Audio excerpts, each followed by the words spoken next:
to pair your Sony headphone with your phone. The first thing you need to do is to power it on. So use the power button over here, hold it for 2 to 3 seconds, and it will power on with that blinking blue light. If it's the first time you power it on, it will go automatically into pairing mode.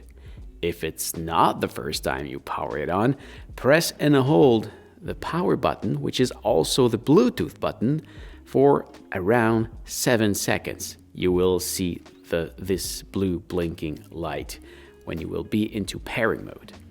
Then, on your phone, and this might vary from a phone to another, reach the Bluetooth settings, and you should find at the very bottom a new device, and this one is the WH-1000XM5.